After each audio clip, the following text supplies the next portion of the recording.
Hello everyone, आप सभी का स्वागत है एसएसजी गुरुकुल के ऑफिशियल चैनल पर। मैं मनीष आप सभी का स्वागत करता हूं आप सभी के अपने चहेता प्लेटफॉर्म पर। दोस्तों, आप सभी को पता है कि आपकी know your prelims and main series है। इस सीरीज का उद्देश्य मात्र एक है कि आपको प्रशासनिक अधिकारी बनाना, और इस क्रम में हम आप सभी के लिए प्रतिबद्ध हैं। हम अपने सभी प्यारे स्टूडेंट्स को ये धन्यवाद करेंगे कि वो लोग हमारे चैनल को ज़्यादा से ज़्यादा शेयर कर रहे हैं, लाइक कर रहे हैं, सब्सक्राइब कर रहे हैं। आगे भी करते रहेंगे, ये हमें पूरी उम्मीद है, और हम लोग पूरी मेहनत के साथ, हमारी टीम पूरी मेहनत के साथ काम करती रहेगी। ठीक है, आइए स्टार्ट करते हैं। तो आज है 26 जून, और इस 26 जून में हम लोग समझने वाले हैं कि क्या करंट अफेयर्स हैं जो हमारे लिए बहुत ज़्यादा इंपॉर्टेंट होती हैं। दोस्तों, थोड़ा समय 1 मिनट आप सभी का समय लूँगा। जब आप सिविल सेवा की तैयारी करते हैं, जब आप प्रशासनिक सेवा की तैयारी करते हैं, तो उसकी एक सबसे खास बात है। उसकी सबसे खास बात क्या है? प्रशासनिक सेवा की, प्रशासनिक सेवा स्थिरता मांगती है। प्रशासनिक सेवा मतलब है स्थिरता, स्थिरता मांगती है।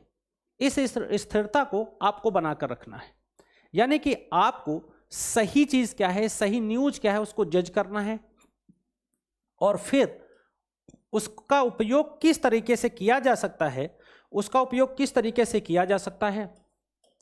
यानी कि यहां पर जब आप सिविल सेवा की तैयारी करते हैं तो यहां न्यूज पढ़ना नहीं है, यहां न्यूज पढ़ी नहीं जाती है। अगर कोई कहे न्यूज पढ़ी जा रही तो यह गलत है। यहां पर न्यूज की एनालिसिस की जाती है, न्यूज की समीक्षा की जाती है कि आखिर ये न्यूज है तो इसके हमें प्रॉज एंड कॉन्स आने चाहिए, उसका जो इम्पैक्ट है वो हमें आना चाहिए, उसके प्रभावों को हमें समझना चाहिए। तब जाकर हम कहीं ज़्यादा बेहतर ढंग से चीज़ों को समझ पाते हैं और उसी के हिसाब से चीज़ें कर भी पाते हैं। ठीक है, तो ये चीज़ आपको एकदम ध्यान रखनी है कि आपको यहाँ पर मेरे साथ न्यूज एनालिसिस करनी, जो भी, हाँ, और दूसरी बात, जो भी वन लाइनर न्यूज होंगी जिनका आप सभी के लिए, जैसे पीसीएस में, आरओ एआरओ में उपयोग है, मैं उनकी मनाही नहीं कर रहा, मैं उनको भी शामिल करता चल रहा हूं, मैं उनको भी शामिल करता चल रहा हूं ताकि आप अच्छे से उन चीज़ों को कर पाएं। ठीक है, चलिए स्टार्ट करते हैं आज की पहली न्यूज़। तो देखिए, ये न्यूज़ जो है ये मेंस के लिहाज से बहुत इंपॉर्टेंट होने वाली है, मुख्य परीक्षा के लिहाज से बहुत इंपॉर्टेंट होने वाली है न्यूज़, और आप सभी को इसके प्रीलिम्स के भी फैक्टर पता चलेंगे। आप सभी को पता है कि हमारे प्रधानमंत्री जी 2 देशों की यात्रा पर हैं। पहला देश कौन है? अमेरिका रहा है, और दूसरा देश कौन सा रहा? मिस्र रहा है। वो काहिरा गए हैं, मिस्र में काहिरा गए हैं, और वहां पर उन्होंने मिस्र के साथ कुछ बायलैटरल यानी कि बहुपक्षीय संबंध स्थापित किए, है ना। और उसमें स्ट्रेटेजिक पार्टनरशिप है, उसमें डिफेंस है, उसमें इनोवेशन है, उसमें नवीकरणीय ऊर्जा है, तमाम चीजें हैं जिस पर हम लोग बात करने वाले हैं। तो चलिए स्टार्ट करते हैं। देखिए, आपका जो जीएस का पेपर 2 है, जीएस पेपर 2 है, बहुत ही विस्तार से समझिएगा। जीएस पेपर सेकंड है। इस जीएस पेपर सेकंड में क्या चीजें मेंशन है? भारत के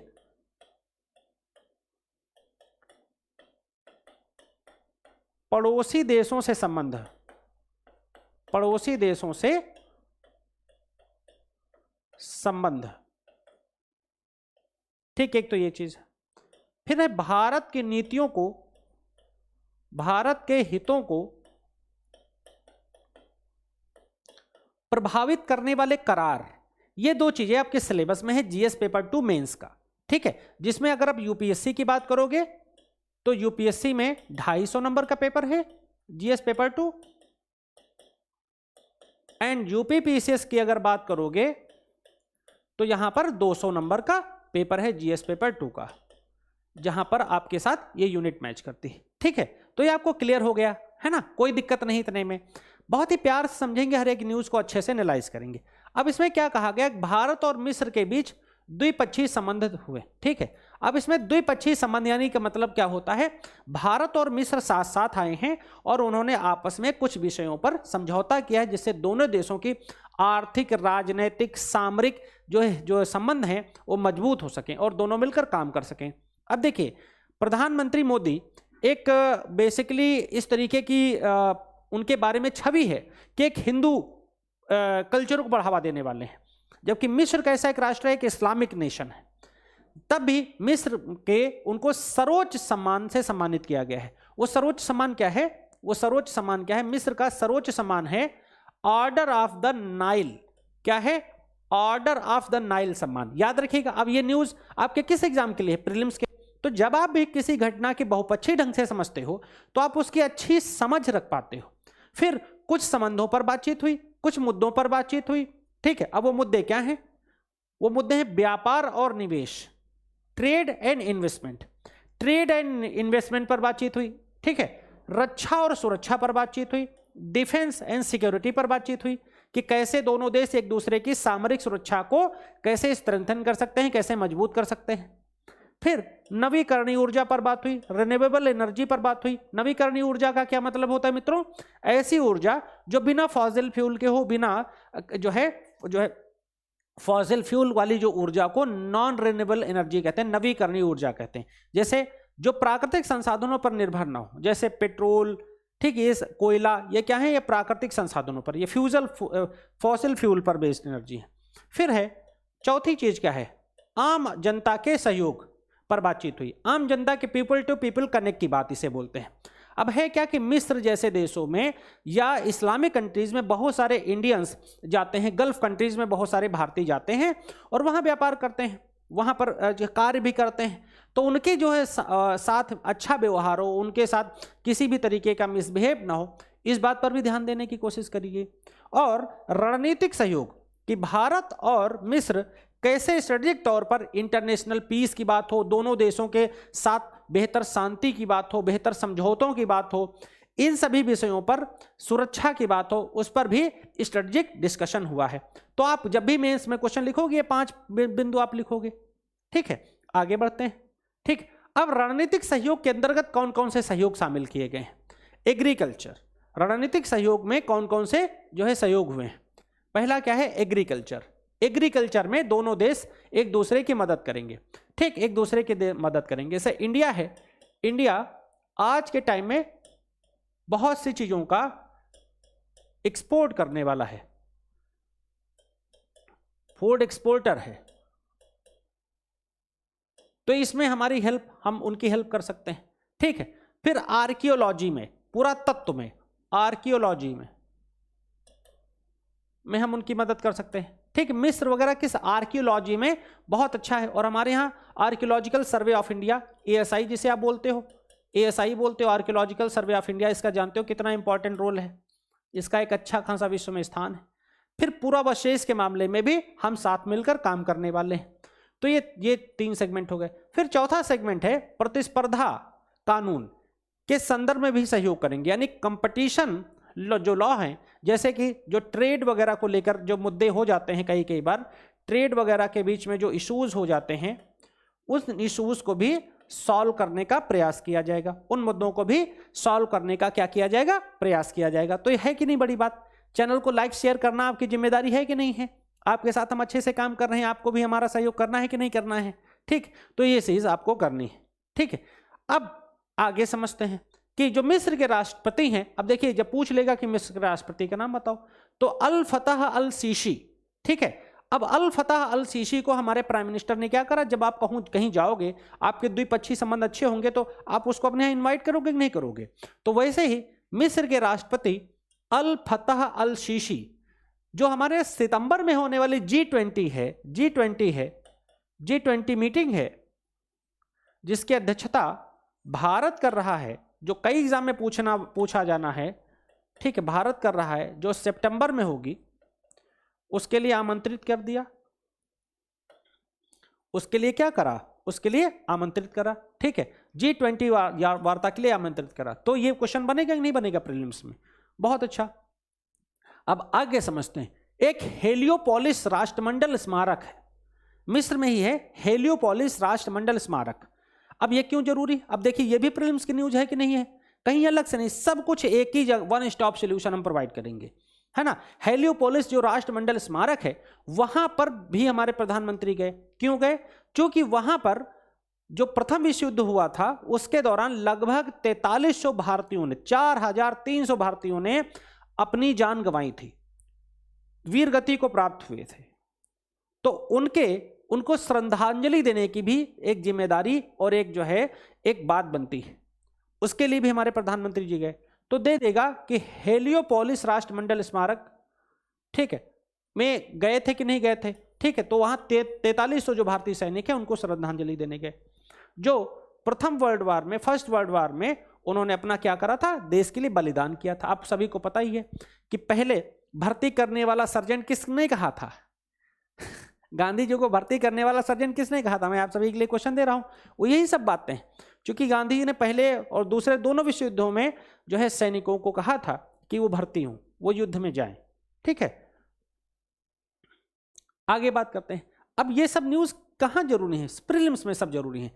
जो श्री मोदी जी हैं वो अल हमीम मस्जिद गए, अल हमीम मस्जिद, अब दे देगा अल हमीम मस्जिद कहाँ है, ठीक है, अल हमीम मस्जिद कहाँ है या किस मस्जिद गए, तो अल हमीम मस्जिद गए मोदी जी, और वहां पर उन्होंने मिस्र, जो कि बेसिकली किस बात के लिए फेमस है, बहुत ही भव्य मस्जिद है, जो बेसिकली मिस्र की सभ्यता और संस्कृति को जो है बढ़ावा देती है, मिस्र की सभ्यता और संस्कृति को बढ़ावा देती है, ठीक है, जो मिस्र की सिविलाइजेशन एंड कल्चर को बढ़ावा देती है। संस्कृति और सभ्यता में क्या अंतर है? सिविलाइजेशन जो होती है, सिविलाइजेशन जो होती है वो कैसी होती है? वो होती है जो फिजिकल होती है, जैसे ये बोर्ड, ये टीवी, ये जो है रिकॉर्डिंग रूम, ठीक, स्टूडियो, ये क्या है? ये सब सभ्यता का पार्ट है जो फिजिकल है। संस्कृति क्या है? जो हमारे आपके अंदर है, जो हमें आपको माँ बाप ने सिखाया है कि बड़ों का सम्मान करो, छोटों को प्यार दो, कहीं अलग अलग जगहों पर कैसे कैसे व्यवहार करना है, ये सब क्या है? कल्चर का पार्ट है ना। और वो वहाँ के बोहरा समुदाय के लोगों से भी मिले। बोहरा कौन से? एक मुस्लिमों का एक समुदाय है जो बेसिकली प्रोग्रेसिव मुस्लिम है, प्रोग्रेसिव मुस्लिम है, प्रोग्रेसिव मुस्लिम है, और इनसे हमेशा मोदी जी मिलते रहे हैं, इनसे हमेशा मोदी जी मिलते रहे, प्रोग्रेसिव मुस्लिम हैं, ठीक है, इनसे हमेशा मोदी जी मिलते रहे, ठीक है। तो क्लियर हो गया कि नहीं क्लियर हो गया? अब जैसे प्रश्न आ जाए, क्वेश्चन आपको दे दिया जाए, तो आप कर लोगे क्वेश्चन।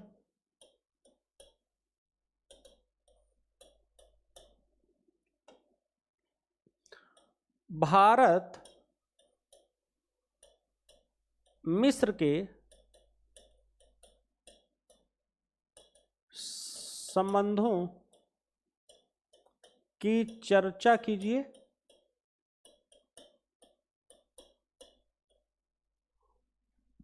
हाल में दोनों देशों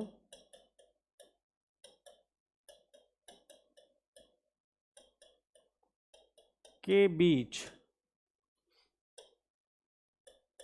हुए समझौतों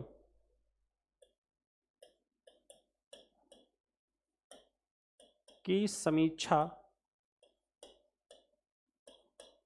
कीजिए। ठीक, आराम से आप लिख लोगे, आराम से आप लिख लोगे, है ना। चलिए, अब आपके सामने जो है ये वन लाइनर न्यूज है, जो कि आपके लिए भी जरूरी है। वन लाइनर न्यूज आती है आपके सामने। अब इसके क्या मायने हैं? देखिए, फर्स्ट न्यूज है वर्ल्ड हाइड्रोग्राफी दिवस, वर्ल्ड हाइड्रोग्राफी दिवस। अब ये जो है वर्ल्ड हाइड्रोग्राफी दिवस क्यों मनाया जाता है?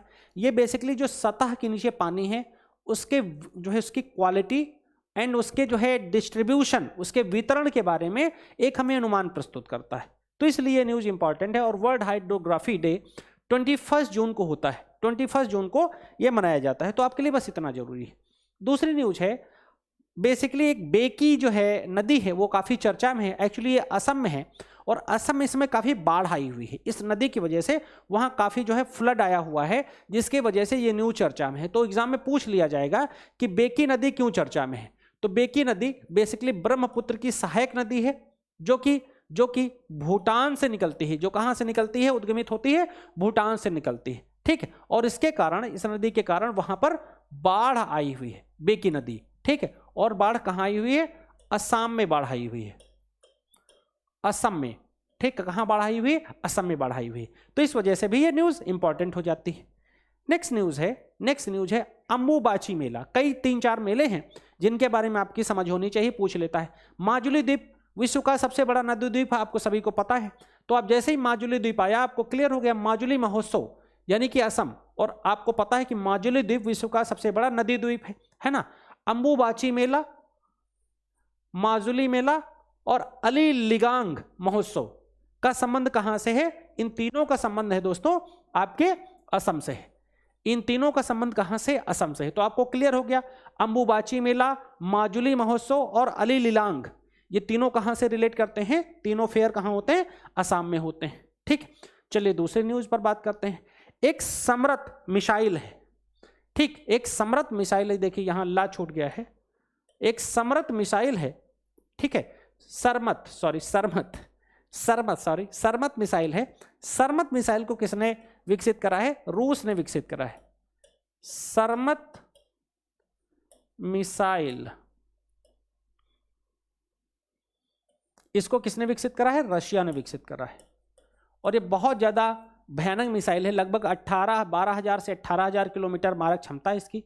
इसको जो पश्चिमी देश हैं इसे शैतान मिसाइल भी बोलते हैं। क्या बोलते हैं? शैतान मिसाइल बोलते हैं। जबकि 18,000 किलोमीटर मारक कर रही होगी तो जाहिर सी बात है इंटरकॉन्टिनेंटल होगी, यानी एक महाद्वीप से दूसरे महाद्वीप में आसानी से मार कर सकेगी। इसका मतलब है अगर एशिया से फेंकी जाए तो यूरोप और अमेरिका तक वो आराम से पहुंच जाएगी, है ना। तो ये क्या है? ये एक अंतर महाद्वीपीय यानी इंटरकॉन्टिनेंटल मिसाइल है। एंड नेक्स्ट है, इसे शैतान मिसाइल भी कहते हैं। इसे कैसे मिसाइल बोलते हैं? शैतान मिसाइल भी कहते हैं। और ये 1800 किलोमीटर लंबी दूरी तक इसकी मारक क्षमता बनती है। कितनी दूरी तक? 1800 किलोमीटर तक इसकी मारक क्षमता बनती है। ठीक है, अगली न्यूज है। अगली न्यूज बहुत जबरदस्त न्यूज है, ठीक है। बेसिकली एक स्विट्जर टेलीस्कोप है जिसमें एक तत्व है ट्रिप्टोफैन, उसकी खोज करने में सहायता मिली है। ठीक, एक ट्रिप्टोफैन एक खोज है, उस तत्व है, उसकी जो है खोज करने में सहायता मिली है। ट्रिप्टोफैन खोज में जो टेलीस्कोप प्रयोग किया गया है उसे कहा जा रहा है स्विट्जरलैंड से आप याद रख सकते हैं, स्विट्जर टेलीस्कोप कहा जा रहा है। और ये ट्रिप्टोफैन जो है बेसिकली पर पाया जाने वाला कौन सा तत्व है? ये टाइप ऑफ एमिनो एसिड है, एक टाइप ऑफ एमिनो एसिड है, ठीक है। और ये जो एमिनो एसिड है इसकी वजह से क्या होती है? जो हमारी मसल्स हैं ना केवल उनमें ग्रोथ होता है बल्कि जो मसल्स हमारी हैं, मांसपेशियां हैं, वो स्ट्रांग भी होती हैं। तो आपको ये न्यूज याद रखनी है। ये क्या है? शरीर की मांसपेशियों में वृद्धि और मजबूती प्रदान करता है। ठीक है, क्लियर है? ये न्यूज क्लियर होगी, ठीक है। अगली न्यूज आती है डिजी यात्रा। जैसे दे देगा डिजी यात्रा का संबंध किससे है? तो ये न्यूज आपके लिए क्लियर होनी चाहिए। डिजी यात्रा का संबंध बेसिकली नागरिक उड्डयन मंत्रालय से, ठीक, नागरिक उड्डयन मंत्रालय से यानी एविएशन मिनिस्ट्री से है।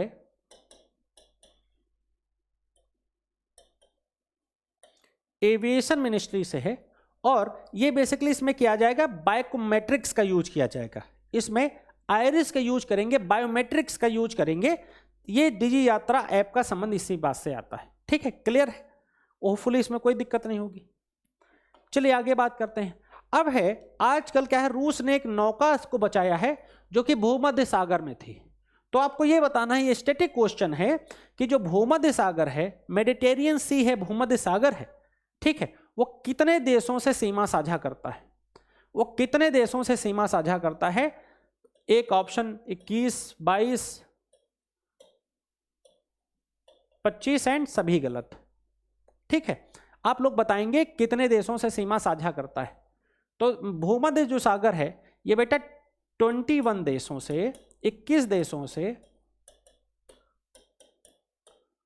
सीमा साझा करता है, 21 देशों से सीमा साझा करता है, ठीक। नेक्स्ट न्यूज आपके सामने है। पेटीएम है उसने स्टार्टअप इकोसिस्टम को बढ़ावा देने के लिए, ठीक, अरुणाचल प्रदेश के साथ समझौता किया। किस देश के साथ समझौता किया है? स्टार्टअप इकोसिस्टम को उसने बढ़ावा देने के लिए अरुणाचल प्रदेश के साथ समझौता करा है, ठीक है। अरुणाचल प्रदेश के साथ समझौता किसने करा? पेटीएम ने। और स्टार्टअप इकोसिस्टम का क्या मतलब हुआ कि कोई भी ऐसा व्यवसाय करना जो आपके विचारों पर निर्भर हो, जिसमें अगर आप कुछ आइडिया को इनोवेट कर दो तो नया बिजनेस क्रिएट हो जाएगा। इट मीन्स इनोवेशन, ठीक है। इसका मतलब होता है स्टार्टअप, कुछ नया शुरू करना जो आपके विचारों से जुड़ता हो, सिर्फ धन से उसका काम नहीं चले बल्कि उसमें आपके नए विचारों के साथ शामिल, जैसे अमेजॉन, स्विगी, जोमेटो, फ्लिपकार्ट, ये सब यही चीजें हैं, ठीक है। दूसरी चीज, बुलंद भारत अभ्यास, एक अभ्यास किया है अरुणाचल प्रदेश में किया गया है, उसका नाम है बुलंद भारत अभ्यास। यह भी अरुणाचल प्रदेश में किया गया, ठीक है, बुलंद किया गया। दूसरा है, आप सभी को पता है कि जो वाइब्रेंट विलेज प्रोग्राम है, वाइब्रेंट विलेज प्रोग्राम है, ठीक, वो किबुथु जो कि सबसे पूर्वी जो है स्थान है भारत का वहां से स्टार्ट किया गया है। तो बहुत इंपॉर्टेंट न्यूज है और इस सब एग्जाम में पूछी जाने वाली न्यूज है। आगे है भारत और बेल्जियम। बेल्जियम कहाँ है? बेल्जियम बेसिकली यूरोपीय यूनियन का एक हिस्सा है। कहाँ का? यूरोपीय यूनियन का।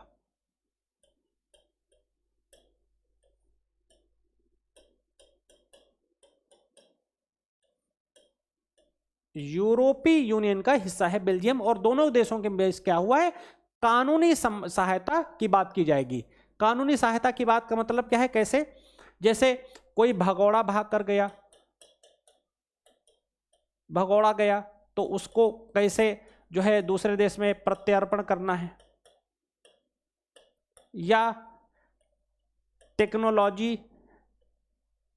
ट्रांसफर होने की बात हो, या कोई ऑनलाइन थ्रेट कर दिया जाए, कहीं एक दूसरे देश के पायरेट्स ऐसा करें तो फिर ठीक है, या कोई नागरिक अगर बेल्जियम या भारत में है एक दूसरे देश में, तो वहां भी एक दूसरे देशों के साथ मदद की जाए, उनके साथ कोऑपरेट किया जाए ताकि उनको प्रॉब्लम्स नहीं आए। तो ये चीज भी करने की कोशिश की गई है। आगे है, आप सभी को पता है कि एक टॉय ट्रेन राजस्थान में चलाई गई है। टॉय ट्रेन जो किससे चलेगी? जो सीएनजी से चलेगी। टॉय ट्रेन कहाँ चलेगी? किससे चलेगी? टॉय ट्रेन कहाँ चलेगी? राजस्थान में, सबसे पहली चीज। और किससे चलेगी? सीएनजी से। कंप्रेस्ड नेचुरल गैस, इसका फुल फॉर्म होता है कंप्रेस्ड नेचुरल गैस, ठीक है।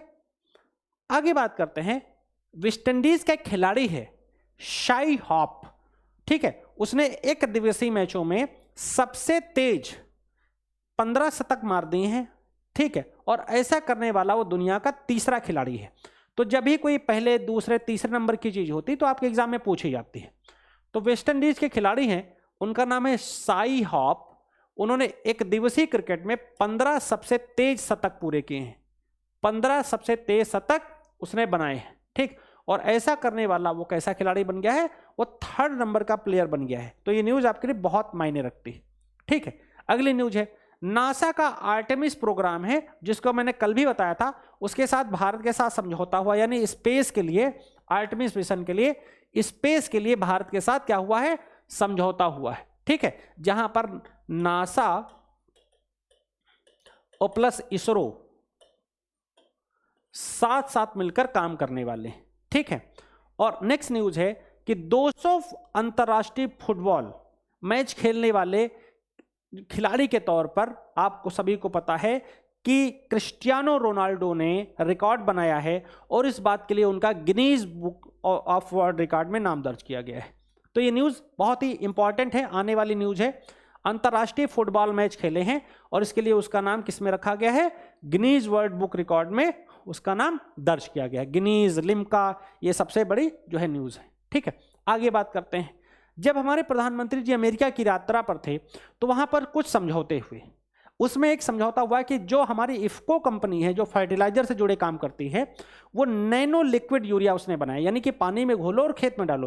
पहले क्या करना पड़ता था, छिड़काव करना पड़ता था, ठीक है, दाने होते थे। अब नैनो लिक्विड यूरिया आ गया है, तो इसका काम अब आ गया है, ठीक है। तो नैनो जो यूरिया आ गया है, नैनो लिक्विड यूरिया आ गया है, इसको अमेरिका को भारत क्या करेगा, भारत निर्यात करेगा। सोचो भारत की टेक्नोलॉजी अब कितनी बेहतर होने लग गई है, ठीक है। अगले एक बुक है, कई बार हर एग्जाम में एक बुक जरूर पूछी जाती है, तो इंडियाज फाइनेंस मिनिस्टर, भारत के वित्त मंत्री, इंडिया फाइनेंस मिनिस्टर यानी कि भारत के वित्त मंत्री नाम से एक पुस्तक प्रकाशित हुई है, जिसके लेखक हैं A.K. भट्टाचार्य। जिसको किसने लिखी है, A.K. भट्टाचार्य जी ने लिखी है। नाम पुस्तक का क्या है, इंडिया फाइनेंस मिनिस्टर। क्लियर है। फिर एक महोत्सव है जिसे वितस्ता महोत्सव कहा जा रहा है, तो पूछ लेगा, महोत्सव वगैरह बहुत पूछता है, तो पूछ लेगा वितस्ता महोत्सव कहां मनाया जा रहा है, तो जम्मू कश्मीर में, ठीक है। क्लियर है। अगली न्यूज भी बहुत शानदार है। अमेरिका जो है, भारत का जो बिहार है, बिहार की सड़कें बहुत खराब है, बिहार में इंफ्रास्ट्रक्चर बहुत खराब है, तो एशियन डेवलपमेंट बैंक है, ठीक, उसका मुख्यालय कहां, आप लोग कमेंट करके बताएंगे। एशियन डेवलपमेंट बैंक ने बिहार राज्य में परिवहन की स्थिति को बेहतर करने के लिए कितना 295 मिलियन अमेरिकी डॉलर या यूएस डॉलर का फंड रेज करा है। कितना, 295 मिलियन डॉलर का। किस कंपनी, किस जो है संस्था ने, एशियन डेवलपमेंट बैंक ने, एशियन डेवलपमेंट ने करा। किस राज्य के लिए करा है, बिहार राज्य के लिए करा है, ठीक है। अब आगे बात करते हैं, ठीक है। एशिया यूनिवर्सिटी रैंकिंग जारी हुई है, एशिया यूनिवर्सिटी रैंकिंग जारी हुई, इंपॉर्टेंट न्यूज है।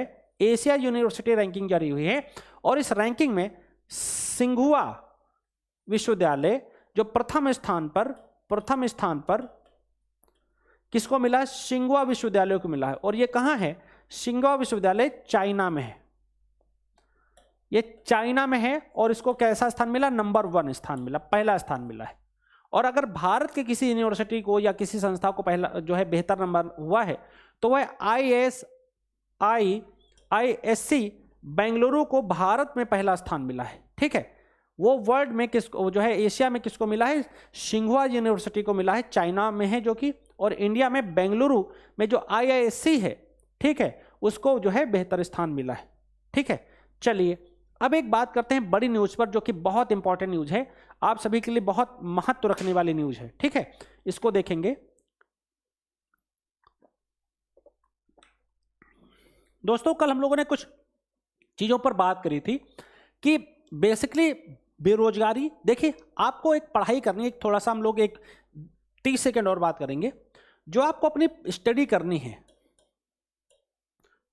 स्टडी जो आपको करनी है वो बहुत ज़्यादा कॉम्प्रिहेंसिव करनी है। कॉम्प्रिहेंसिव का मतलब होता है बेटा सारगर्भित, एक दूसरे से लिंक करती हुई। जैसे आप करंट पढ़ रहे हो, को करंट में इकोनॉमी की न्यूज है, तो पॉलिटी से कैसे रिलेट करेगी, वो एथिक्स के साथ कैसे रिलेट करेगी,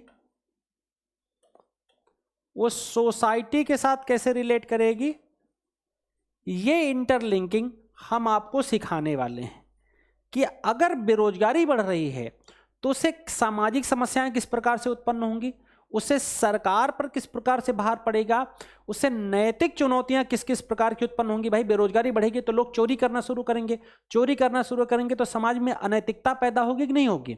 इस तरीके से आपको समझाएंगे कि एक न्यूज़ के मल्टी डायमेंशनल फैक्टर्स क्या होते हैं, एक न्यूज़ को कैसे चीरफाड़ करके बहुत अलग अलग आयामों में पढ़ा जा सकता है, ठीक है। तो एक न्यूज़ है भारत और चीन जनांकिकी लाभांश और बेरोजगारी की समस्या से जूझ रहे हैं। यानी कि इसका हम ये बताना चाहेंगे इसमें आपको कि भारत और चीन जो है, ठीक है भाई, चाइना में कितने लोग हैं, 146 करोड़ लोग हैं बेटा, और भारत में 143 करोड़ लोग हैं, ठीक है। यानी कि अगर हम बात करें दुनिया की जो आबादी है वो लगभग 8 अरब है। 8 अरब में से अगर 150-150 करोड़ इनको मान लिया जाए तो लगभग 290 करोड़ से ज़्यादा हम लोग हैं, यानी लगभग 3 मिलियन सिर्फ 2 देशों में, और दुनिया की आबादी सिर्फ जो है 8 मिलियन है, 8 बिलियन है और 3 बिलियन लगभग हम लोग हैं। तो ऐसे में मित्रों क्या है कि अगर ये दो देश गरीबी और बेरोजगारी से जूझेंगे तो ना तो समावेशी विकास सुनिश्चित होगा, ना तो सतत विकास लक्ष्य प्राप्त होंगे और ना ही जो है क्षेत्रीय शांति और सुरक्षा उत्पन्न होगी। तो इसलिए ये न्यूज इंपॉर्टेंट है। जब भी ये न्यूज जो है जनसांख्यिकी लाभांश से जुड़ी हुई और बेरोजगारी से जुड़ी हुई, कि जैसे मैंने कल बताया था कि भारत में 67% युवा क्या है, 67% लोग क्या हैं इस समय भारत में युवा हैं। इसी विषय पर मेरी पीएचडी है बेटा, इसी विषय पर मैं पीएचडी कर रहा हूं, ठीक है। तो 67% युवा क्या है, भारतीय हैं, ठीक, युवा हैं इस समय, ये भारत के हैं और उनमें 5.6% ही क्या है, दक्ष हैं, स्किल्ड हैं, स्किल्ड हैं। तो चुनौती उत्पन्न होगी कि नहीं होगी, चुनौती उत्पन्न होगी कि नहीं होगी। और अगर ज्यादातर लोग अनस्किल्ड होंगे, गैर जो है दक्षता होगी, तो उनको काम मिलने में तो समस्या आएगी। सरकारी नौकरी छोड़ दीजिए, वो अपना कोई व्यवसाय नहीं कर पाएंगे, वो कोई स्टार्टअप नहीं कर पाएंगे, कोई नए तरीके का बिजनेस नहीं कर पाएंगे। तो इससे उनके सामने चुनौतियां ही चुनौतियां बनेंगी, है ना। तो इसलिए जो न्यूज इंपॉर्टेंट है और ये आपके पाठ्यक्रम में जीएस पेपर 1 मेंस में जनसंख्या और संबंधित मुद्दों से रिलेट करती है, बहुत इंपॉर्टेंट है। अब संदर्भ समझते हैं, किस लिए ये न्यूज चर्चा में आई, किस लिए न्यूज चर्चा में आई। तो चीन की 39 की तुलना में भारत में जो है औसत जो आयु है, जो मैंने कल बताया था, ये चीन में औसत आयु रखने वाले इसमें यानी एवरेज एज वहाँ 39 ईयर है, जबकि हमारे देश में औसत आयु 28 से 29 साल के लोग हैं। यानी हमारे यहाँ जो एक मिड टर्म एवरेज एज का कंसेप्ट है वो लगभग 28 साल के लोग जो है बहुत ज़्यादा हैं, एक औसत आयु मानी जाए तो, ठीक है।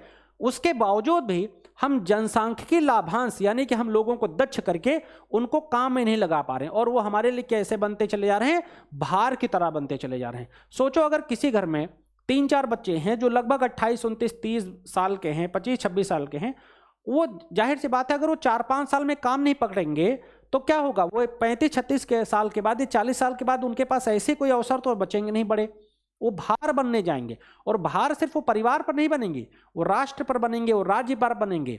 तो इससे सामाजिक समस्याएं उत्पन्न होंगी, नैतिक समस्याएं उत्पन्न होंगी, आर्थिक समस्याएं उत्पन्न होंगी और फिर सरकार चुनाव में झूठ बोलेगी, राजनीतिक दल चुनाव में झूठ बोलेंगे कि हम तुम्हें इतनी नौकरी दे देंगे, उतनी दे देंगे, जबकि प्रैक्टिकली नहीं दे पा रहे हैं, आप सभी को पता है ना।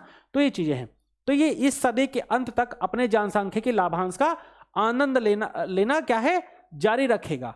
यानी कि ये बहुत जरूरी है कि हम जल्दी जल्दी इसका जो है फायदा उठाएं। अब चीन में कुछ इशू इमर्ज हुए। चीन में क्या इशू इमर्ज हुए, आइए देखते हैं। चीन में क्या मामला है कि चीन की युवा आबादी क्या है, घट रही है। क्यों घट रही मित्रों? क्योंकि उन्होंने 1 चाइल्ड पॉलिसी को अपनाया, एक बच्चा की नीति को अपनाया, ठीक। हालांकि उसे अब चेंज कर दिया है, अब ये नहीं है, बाद में उन्होंने 2 चाइल्ड पॉलिसी अपनाया और बाद में अभी क्या है कि जितने भी बच्चे हो सकते हों, ठीक। तो चाइना को आपको पता है कि वो एक नॉन डेमोक्रेटिक कंट्री है, जो चाहता है फोर्सफुली लागू कर देता है। तो वहां पर ये मुद्दा जब आया तो उससे क्या हुआ कि जाहिर सी बात, जब युवा घट रहे हैं तो वृद्धों की संख्या क्या होगी, वृद्धों की संख्या बढ़ेगी। और जो वृद्ध क्या होंगे, वो उतने तकनीकी रूप से दक्ष तो होंगे नहीं, उतने तकनीकी रूप से दक्ष नहीं होंगे, तो क्या होगी, इससे चुनौती उत्पन्न होगी, ठीक है। अब आपको समझ में आई मैटर। तो चीन के सामने इससे क्या चुनौती उत्पन्न आएगी, अगर ये तरीके की दिक्कतें आए तो चीन के सामने क्या चुनौती उत्पन्न होगी, ठीक है।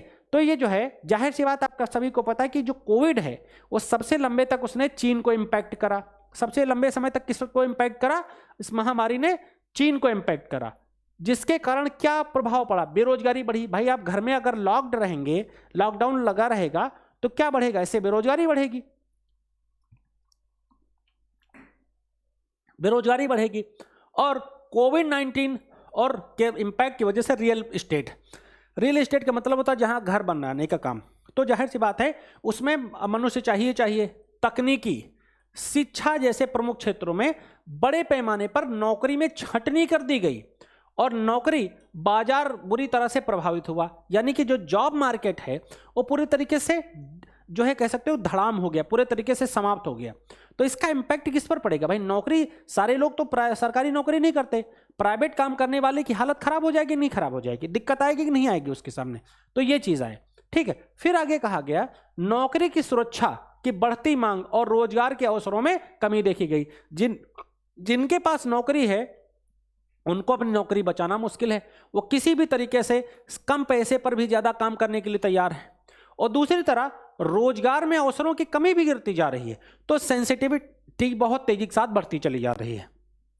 और इससे क्या हुआ, अमेरिका का जो जॉब मार्केट है उसमें गड़बड़ी उत्पन्न हुई, क्योंकि उन्होंने क्या अपनाया, उन्होंने एक पॉलिसी लागू करी जीरो कोविड, कि जब तक शून्य कोविड नहीं हो जाएगा तब तक हम अपने मार्केट को नहीं खोलेंगे। जबकि भारत ने, आपने देखा कि दूसरी लहर में भी भारत की पूरी मार्केट को बंद नहीं किया गया, क्योंकि पाया गया कि इकोनॉमी पूरे तरीके से बर्बाद हो गई है। हमारी इकोनॉमी का करेक्टर कैसा हो गया था, वी शेप का हो गया था, ऐसे गड्ढे में चली गई थी, -0.7 की हो गई थी, -0.7 की हो गई थी। ठीक है, तो ये जो है इससे क्या हुआ, बहुत बड़ा झटका चीन की अर्थव्यवस्था को लगा। ठीक है, अब हम लोग भारत के परिदृश्य में देखेंगे कि इंडिया का सिनेरियो क्या है भैया, इंडिया का सिनेरियो क्या है। अब हम लोग इंडिया के बारे में देखेंगे कि भारत का परिदृश्य क्या है। ठीक है, तो आपको पता है कि भारत का परिदृश्य भैया भी बुरा है। हमारे यहाँ क्या है, स्किल्ड एजुकेशन नहीं है। क्यों नहीं है, क्योंकि हमारे यहाँ 0.67% किस पर खर्च किया जाता है, R&D पर खर्च किया जाता है, शोध पे खर्च किया जाता है। तो जाहिर सी बात हमारे यहाँ नई चीजें उत्पादित करना मुश्किल है। ठीक है, बेरोजगारी का आलम इसलिए है कि क्वालिटी एजुकेशन नहीं है, क्वालिटी एजुकेशन नहीं है, महिला पुरुष के बीच में भेदभाव है, महिला और पुरुष के बीच में भेदभाव है। ठीक, तो ये सारी चुनौतियां हैं, इंफ्रास्ट्रक्चर का अभाव है। ठीक है, ये सब चीजें हैं। और तो इससे क्या, इसका रिजल्टेंट क्या रहा है, कुशल कार्मिकों की कमी हो रही है, जो स्किल्ड लेबर हैं उनकी कमी है। और हमने बताया प्रधानमंत्री स्किल डेवलपमेंट प्रोग्राम के आने के बावजूद अभी 5.6% युवा ही भारत के दक्ष हैं, और इसमें 67% आबादी काम करने योग्य है। तो बेमेल संबंध है कि नहीं, सरकार के सामने चुनौती है कि नहीं, आप ही बताइए। तो ये होता है एनालिसिस करना, ये होता है एनालिसिस करना विद डेटा, हवाबाजी में नहीं, विद डेटा। और ये बहुत आप लोग सौभाग्यशाली हैं कि आपके साथ इस तरीके से व्यवहार किया जा रहा है, इस तरीके से आपको एक एक न्यूज़ समझाई जा रही है। वरना क्या होता, वन लाइनर आपको करा के खत्म किया जाता है। अब भारत में क्या गलत हुआ ये समझते हैं। ठीक, 2500 से अधिक जो औद्योगिक प्रशिक्षण संस्थान हैं वो 1960 के दशक में स्थापित हुए। 1960 के दशक में लगभग 2500 औद्योगिक प्रशिक्षण संस्थान स्थापित किए गए, जहां पर लोगों को ट्रेन किया जाए, जो राज्य सरकारों द्वारा संचालित होते थे, जो राज्य सरकारों द्वारा संचालित होते थे। ठीक है, लेकिन क्या दिक्कत आई, दिक्कत क्या आई मित्रों, कि उनका जो रेगुलेशन है, उनका पाठ्यक्रम ना तो अद्यतन है। यानी कि आज किसकी बात हो रही, आज बात हो रही आर्टिफिशियल इंटेलिजेंस की, चौथी औद्योगिक क्रांति की, और वहां पर वही जो है फिटर विटर सिखाया जा रहा है। तो इसमें क्या है, मशीन लर्निंग, ठीक, आर्टिफिशियल इंटेलिजेंस, ठीक, AI, ठीक है, रोबोटिक्स, कोडिंग, ये सब कौन, ये सब चीजें आ गई हैं, 3D प्रिंटिंग, ठीक, ब्लॉकचेन टेक्नोलॉजी, ये सब चीजें उसका बेटा पार्ट हो गई, और वो कुछ सिखाया नहीं जा रहा है। तो इससे क्या हो रहा है, दिक्कतें लगातार बनी की बनी हुई हैं। तो उसमें क्या करने में हम क्या रहे हैं, विफल रहे हैं। ये दिक्कत भारत में। दूसरी चीज, जो भारतीय कौशल विकास निगम है, दूसरी बात यह है कि जो राष्ट्रीय कौशल विकास निगम है वो 2003 में तो बना दिया गया, ठीक है, लेकिन वो जिस तरीके से काम करता है वो हमारी आवश्यकताओं के अनुरूप वो काम नहीं कर पा रहा है। तो ये एक बड़ी चुनौती। तीसरी चीज, घटिया इंजीनियरिंग कॉलेज है। अब आप देखते हो कि पान की दुकान की तरह MBA और इंजीनियरिंग कॉलेज आपको प्राइवेट मिल जाएंगे, लेकिन अभी आपने न्यूज में पढ़ा पीछे कि कोई भी भारत का विश्वविद्यालय कभी भी इंटरनेशनल संस्थानों में देखें, एशिया के संस्थानों में देखें, यूरोप में देखें, कहीं भी हमारी पोजीशन टॉप 50 में नहीं होती है। इसका क्या मतलब है, इसका यही मतलब है कि हमारे यहाँ वो क्वालिटी एजुकेशन का अभाव है ना। तो जब ये घटिया इंजीनियरिंग कॉलेज होंगे तो इसका रिजल्टेंट क्या होगा कि अपर्याप्त प्रशिक्षण होगा, और जो अपर्याप्त प्रशिक्षण होगा तो जाहिर सी बात है उनको उद्यमों में उद्यम नहीं पता चलेगा कि कैसे किया जाता है, उनको जॉब नहीं मिलेगी, वो जैसे के तैसे पड़े के पड़े रह जाएंगे। तो ये एक चुनौती देखने को मिल जाती है। आगे बात करते हैं। अब न्यू एजुकेशन पॉलिसी आई, अब सरकार ने कुछ स्थिति को ठीक करने की कोशिश करी। तो सरकार ने क्या करा कि भैया हमें अपने साइंटिफिक टेम्परामेंट को ठीक करना पड़ेगा, हमें अपने टेम्परामेंट को ठीक करना पड़ेगा, और हमें ऐसे इस तरीके की एजुकेशन देनी पड़ेगी जो प्रोफेशनल हो, तो 2020 में हमें न्यू एजुकेशन पॉलिसी आई जिसमें हमने जॉब पर फोकस करा। ठीक है, तो इसलिए फोकस करा कि क्लास 6, 7, 8 से ही हम इस तरीके के टेम्परामेंट को विकसित करने का काम करेंगे। इस तरीके के टेम्परामेंट को हम विकसित करेंगे कि छठी, 7वीं और 8वीं कक्षा में जो पढ़ने वाले छात्र हैं, ठीक है, एक विशेष क्षेत्र में अपने कौशल को बेहतर बनाने के लिए व्यावसायिक प्रशिक्षण लें, यानी कि ऑक्यूपेशनल ट्रेनिंग। ऑक्यूपेशनल ट्रेनिंग इसे बोलते हैं, व्यावसायिक प्रशिक्षण हम लोगों को सिखाया गया था। ये ऑक्यूपेशनल ट्रेनिंग लें और व्यवसाय केंद्रित स्कूलों के माध्यम से उसे जारी रखा जाएगा, यानी कि ऐसे जो प्रोफेशनल स्कूल डेवलप किए जाएं, उनकी विंग डेवलप की जाएं, जिससे हर बच्चा कम से कम अपना न्यूनतम जीवन यापन करने की सुविधा रह जाए। वो BA, MA, BSc, MSc, BTech, MTech करके फिर वो जो है पनवाड़ी की दुकान पे ना बैठे, वो जो है चपरासी का फॉर्म भरता ना घूमे। ठीक, तो ये कोशिश है। अब आगे बात करते हैं कि व्हाट इज सॉल्यूशन, समाधान क्या है, कैसे हम इसको सॉल्व कर सकते हैं। तो देखिए, रोजगार सृजन सबसे पहली प्राथमिकता है। जॉब क्रिएट करना सबसे फर्स्ट सरकार की अपॉर्चुनिटी जो है, रिस्पॉन्सिबिलिटी है। तो ये सबसे पहली चुनौती है। अब इसमें हम अगर बेहतर कुछ करना चाहते हैं तो हमें क्या करना पड़ेगा? सबसे पहला काम क्या करना पड़ेगा? स्किल देना पड़ेगा, स्किल प्रदान करना होगा। ठीक है, और इसके लिए हमें निरंतर लक्ष्य होना चाहिए। नीति आयोग भी बात करता है कि ऐसे झटके में नहीं होगा, एक पॉलिटिकल बातचीत करके नहीं होगा, बल्कि इसे हम कॉन्टिन्यूसली काम करना पड़ेगा। शिक्षा में बजट को बढ़ाना पड़ेगा, स्किल डेवलपमेंट का एक मनोवृत्ति परिवर्तन करना पड़ेगा। ठीक है, ये चीज करना पड़ेगा। इसलिए न्यू एजुकेशन पॉलिसी के दृष्टिकोण को ठीक अलग अलग तरह से हाई स्कूल की ओर ले जाना चाहिए, जो कौशल प्रशिक्षण जारी रखे, जो ऑक्यूपेशनल जो ट्रेनिंग है उसको लगातार जारी रखे। दूसरी बात, जो प्रमुख रोजगार सृजनकर्ता के रूप में जो MSME है, जो लघु, सूक्ष्म और कुटीर उद्योग हैं, ठीक है, उनको और अधिक प्रोत्साहित किया जाए। उनको और अधिक कैसे प्रोत्साहित कर सकते हैं? उनको अच्छे से ट्रेन कर सकते हैं, उनको अच्छे से फैसिलिटेट कर सकते हैं, अच्छी तकनीकी उनको दे सकते हैं, अच्छे तरीके से उनको ट्रेन कर सकते हैं। ठीक, अच्छे तरीके से उनके लिए पॉलिसी बना सकते हैं। ठीक, ये किया जाए। और भारत को, तीसरी बात क्या है, भारत को विनिर्माण क्षेत्र में, विनिर्माण क्षेत्र की उपेक्षा किए बिना, उपेक्षा मतलब उसे नेग्लेक्ट नहीं कर सकते, अपनी अंतर्निहित IT क्षमताओं को बढ़ाना होगा। ठीक है, हम जाहिर सी बात है सर्विस इकोनॉमी पर हम बहुत ध्यान दें, क्योंकि IT सेक्टर क्या है? टर्सरी सेक्टर, तृतीय क्षेत्र है। लेकिन हमें विनिर्माण क्षेत्र पर फोकस करना पड़ेगा। पूरा चाइना का जो डेवलपमेंट आज इतना बड़ा हो चुका, विश्व की महाशक्ति बन चुका है, वो विनिर्माण क्षेत्र के साथ ही हो चुका है। ठीक है, तो इस पर भी हमें फोकस करना पड़ेगा। तो देखिए, 3 सजेशन आपको मिल गए, समाधान हो गए। अब सर्वोत्तम प्रयास क्या हो सकता है? सर्वोत्तम प्रयास क्या हो सकता है? आइए इसको देखते हैं। बहुत शानदार लिखा गया है। कौशल विकास का कभी आप आंसर लिख रहे हो तो उसमें कोई ना कोई मॉडल लिखें। जर्मन स्किल डेवलपमेंट का मॉडल है। इसमें कहा गया कि 2 बिल्कुल अलग अलग क्षेत्र उसमें शामिल थे, यानी उच्च शिक्षा प्रणाली और दोहरी प्रणाली, यानी कि कंपनी स्तर पर और व्यवसायिक स्कूल में कक्षाएं प्रोवाइड की जाएं। यानी एक स्तर पर आपको पहले जो है थ्योरी पढ़ा दी जाए और दूसरा फिर आपको स्कूल में वो जो है ऐसे कंपनियों में, ऐसी जगहों पर भेज दिया जाए जहां वास्तव में उनका एप्लीकेशन हो रहा है। तो भैया पहले थ्योरी करो और फिर वहां जाके प्रैक्टिकल करो, तो सीख कराओ। सिर्फ आप थ्योरी पढ़े घूम रहे हैं, डिग्री डुग्री लिए घूम रहे हैं, इससे कुछ नहीं होने वाला।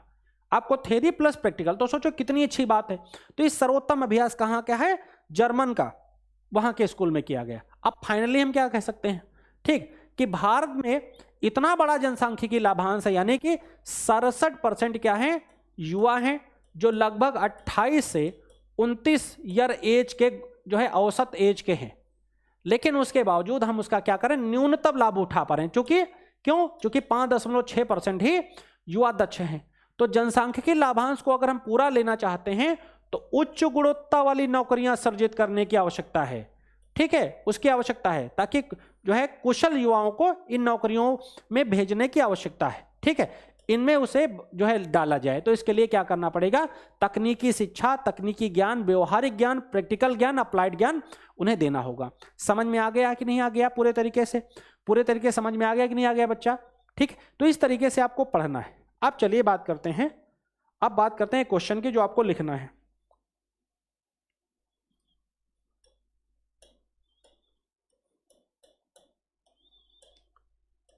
भारत में बेरोजगारी समाप्त करने में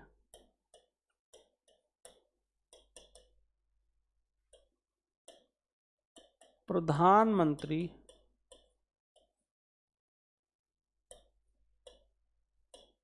स्किल डेवलपमेंट प्रोग्राम की विवेचना कीजिए, पूर्ण विराम। ठीक, ये प्रश्न आपको लिखकर रखना है। आप में कमेंट बॉक्स में इसे लिख भी सकते हैं, और कुछ भी आपको पूछना है तो कमेंट बॉक्स में लिखिए, हम आपको बताएंगे। Thank you very much. जय हिंद।